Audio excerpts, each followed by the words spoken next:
السلام عليكم ورحمة الله وبركاته. أصحابتك وحرن جنال كمركز السود وهذا أدي هذا ومحسنتين. مقال كان ما أنت وحن ربعنا إن كل وذا قلت ضباط كهر وحن يدين شيء إن سبينش كأمل لدس كلاجها لي بكتيريا اللي ذاته إسكولوس برايسيس حتى وإسي فافيسا ولين لما حكمينين قبلنا أفرتن أي كورونا فين أي جارتي لكن هذا بكتيريا كلا أولي ذاته سالمونيلا أي واحد لجها لي متكمدة وكمها لعنه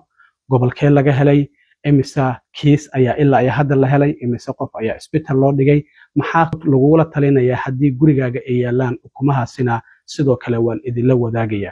dowladda Iiraan afayeen u hadlay ciidamada ilaalada kacaanka ayaa waxa uu shalay TV Iiraan u sheegay qasaaraha Mareykanka gaaray midka hantiyeed iyo midka nafeedba in uu ka badan yahay inta Mareykanku uu sheeganayo haddaba imisa diyaaradood ayay burburiyeen imisa ciidamada ayuuna leeyahay Mareykanka waa ay ka dileen sidoo kalena waan idinla wadaagaya marka asxaabi maalmahan YouTube-ka waxa muuqata in uu hoos noo dhigayo oo muuqaalada aan soo galiyay dadka uusan tusaynin marka waxaan kula talinayaa dadka inay share gareeyaan qofka haddii notification-ka uma dhacayo marka muuqaala aan soo galiyo marka waxay dadku u maleeyaan inaanba muuqaala aan soo galinaynin marka qofku in uu search gareeyo magacayga isla markaana sidoo kale uu muuqaalka daawado markaas kadib YouTube waxa uu ogaanayaa dad fara badan inay soo booqanayaan page-ka marka kor ayuu u soo kacayaa view-ga hoos ayuu u dhaceen marka ciladaas ayaan haysto waxaan ka codsanayaa dadku inay muuqaalka share gareeyaan isla markaana sidoo kale page-ka ay search gareeyaan sidaasina ay markaas kadib ay ku daawadaan muuqaalada balse marka hore soo dhawaada haddii aan ku bilaabo waxa haddana virus halis ah oo bacteria la yiraahdo salmonella laga helay ukumaha la cuno toddobaadkii hore waxaan idin sheegay in spinachka ama lettuce-ka oo hadda markii dambe la ogaaday shirkad Mexico ku taalo oo Tyler Farms la yiraahdo lettuce-ka ay soo saarto gobolada Mareykanka qaarkood ay gaarsiisay in laga helay bacteriyada in wali aan la xakamaynin kiisaska la helayna ay sii badanayaan gobolada uu ku faafayana ay sii badanayaan oo 40 gobol ay hadda kor u dhaafeen haddana mar kale waxa soo baxday bacteriyadan la yiraahdo salmonella oo laga helay mid kamid ah ukumaha la cuno waxaana la helay ilaa iyo 26 qofna ilaa hadda isbitaal ayaa loo dhigay marka waxaa dib loo celiyay oo iskafaalooyinka ama shelfiska dukaamada cuntooyinka lagu iibiyo laga dajiyay ilaa iyo 19 milyan oo ukun ah waxaana inta badan ba noocan hadda bacteriyada laga helay laga iibiyay ilaa iyo 6 gobol laakiin gobollo kalena waa ay ku faaftay marka bacteriyadan salmonella waa bacteria halisa qofka waxa ay ku ridaysaa shuban matag iyo waliba qandho aad u daran sidaas darteed marka dadka waxaa looga digayaa haddii gurigaada ay ukumahan ku yaalaan noocan aan ku sheegi doono oo waliba date-ka ama taariikhdaasi leh inaad iska tuurto oo aadan cunin haddii xanuunkaasi aad isku aragtayna inaad sida ugu dhaqsiyaha badan aad dhakhtar la xiriirto marka hay'adda la socoto cuntooyinka waddanka soo galaya ee ka baxaya iyo waliba daawooyinka ayaa hadda waxa ay leedahay ku dhawaad 100 kiis ayaa la helay waxaana ugu badan gobolka Texas ay ku taalo shirkadda xanaanaysa ama kambaniga xanaaneeya digaagan ukuntan dhalay waxaana in kambanigaasi magaciisa la yiraahdaa Midwest Poultry Services of North Manchester ayuu ku yaala marka waxa hadda isbitaal loo dhigay 26 qofood isla markaana kiisaskan markii dabagal lagu sameeyay waxa hay'adda FDA ay xakameysay cudurrada ay ogaatay dadka laga helay bacteriyadan in ukuntaasi ay cuneen marka waxa la leeyahay in dadku ay soo report gareeyaan bacteriyadan waxay soo bilaabatay November 22 sanadkii 2025 ilaa iyo June bishii 6 ee la soo dhaafay 30 2026 ayay socotay marka FDA waxay leedahay marka dabagal ayaan ku sameynay waxaana ogaaday dadka ka cabanaya aan ogaanay in ay ukumahan ay cunaan qof ilaa ay hadda u dhintay oo la soo sheegay ma jiro laakiin 26 qof ayaa isbitaal loo dhigay marka kambaniga la yiraahdo Midwest Poultry Services of Manchester arbacadii waxa ay sheegeen inay si mutadawacnimo ah ay dib u celiyeen 19 milyan oo ukun ah ukuntu marka waa ay kala duwan tahay marka dhinaca qolofka ukunta la eego waa ay kala duwan tahay marka ukunta qolofka cad la waayo ukuma qaar qolofkooda oo brown yahay ayaa jiro marka ukunta qolofka cad leh isla markaana boxiska ay ku jirto uu yahay brownka ayaa waxay yihiin ukumaha bacteriyadan laga helay dukaamo kala duwan oo ilaa iyo 6 gobol ku yaala ayaana laga iibiyay marka dadka ugu badan ee hadda laga helay bacteriyadan salmonella gobolka Texas waaye maadaama ku dhawaad 80 case laga helay maadaama gobolka laga soo saaray ukuntaasi oo kambaniga soo saaray uu ku yaalo gobolkaas sidaas ayaa kiisaska ugu badan laga helay baaritaanka marka FDA da ay samaysay waxa ay ku ogaatay in dadka gabi ahaanba ku xanuunsaday amaba xanuunkan bakteeriyadan uu ku dhacay salmonella in ukuntaasi ay soo iibsadeen waqtigaasi isla markaana ay ka iibsadeen dukaamadaasi kala duwan marka waxa ay leeyihiin dadka haddii ay gurigaada ku yaalaan fadlan iska tuur ukumahaasi hana cunin amaba dukaankii aad ka soo gadatay dib ugu celi marka ukumahan waxa ay leeyihiin taariikh markasta wax kasta taariikh uu soo baxay taariikh uu dhacayo ayaa ku qoran inta badan taariikhda uu dhacayo ayaa ku qoran marka ukumaha marka waxa aad ku ogaan kartaa ukuntan waxa la soo saaray ukumahan ilaa iyo June 6deedii ilaa iyo July 3deedii taariikhda marka ayn iibinta ku qoran waxa ay tahay oo xilliga la iibiyay in July 20keeda ay raada ilaa iyo bisha August ee soo socoto 17deeda in ay dhacayaan ayaa ku qoran marka haddii aad taariikhdaasi aragto fadlan ha isku gadanin ukumahaasi haddii ay gurigaada ku yaalaan sidoo kalena waa in aad iska tuurtaa marka liiska hadda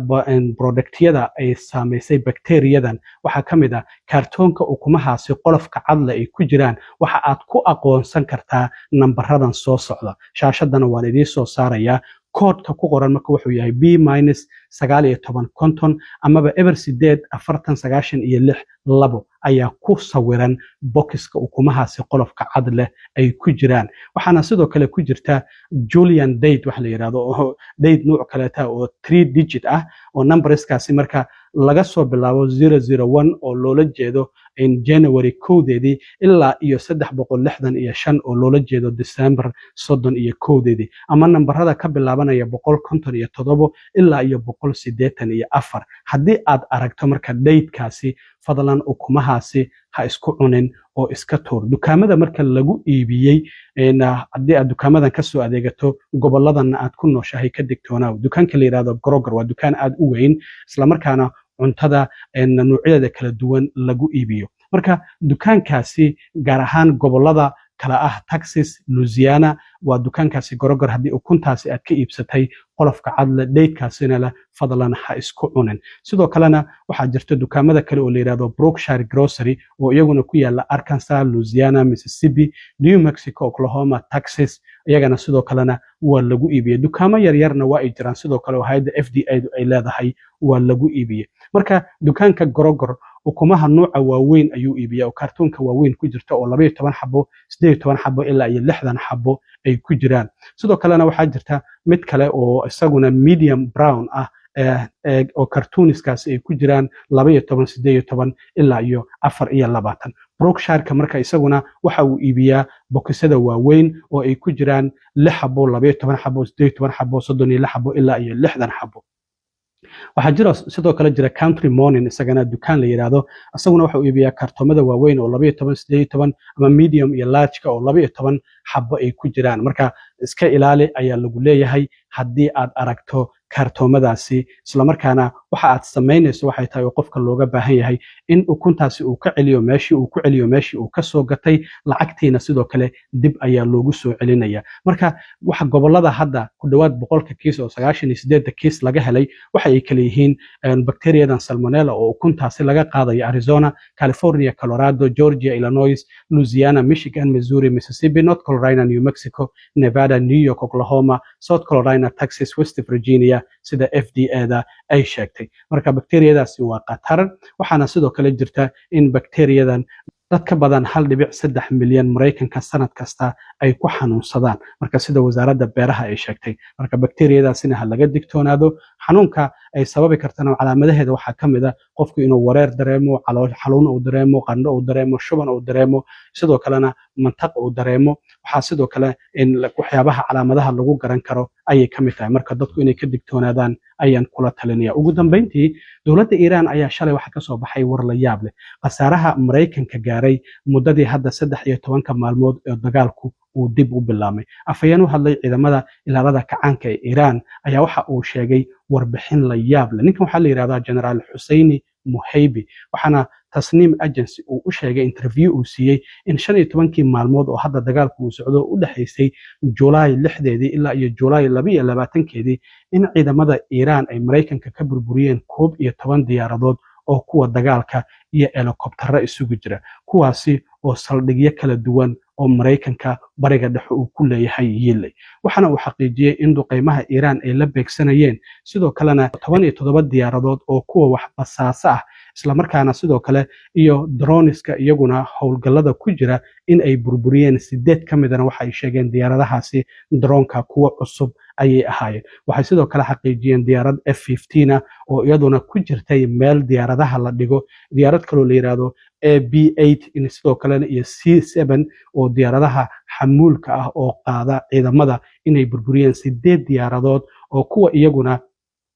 shidaalka diyaaradaha hawada ku siiya sidoo kalena in ay burburiyeen waxa ay sidoo kale xaqiijiyeen ciidamada ay dileen in 200 ay kor u dhaafayaan waxay yiraahdeen Mareykanku haddii uusan waxba qarinaynin warbaahinta waa inuu ku casuumaa halka qasaaruhu ka dhacay waxay yiraahdeen burburka halkaas ka jira iyo 4 askari oo Mareykanku 3 Jordan ay ku dhinteen midna diyaarad drone oo Mareykanku uu soo riday iyagoo doonaya inay Tuuraan oo Ciraaq ku dhintay arintaasi waxba kama jiraan waxay leeyihiin maxay u diidan yihiin warbaahinta inay ku casuumaan shacabka Mareykankana been ayaa loo sheegaya iyo faataadug ay leeyihiin qasaaruhu ma ahan 4 askari oo kaliya 200 ayuu ka badan yahay dhimashada dhaawacuna intaasi waa uu ka badan yahay waa sida generaalkan ciidamada ilaalada kacaanka Iiraan ka tirsan oo warbaahinada gudaha sida kuwa Tasniim agency uu u sheegay marka dhinaca Mareykankuna ma uusan qaran hadda madaxweyne Trump waxa la leeyahay labadii maalmood oo la soo dhaafay waxa uu kulan la hadla taliyaashiisa qaaska ah oo dhinaca amniga qaranka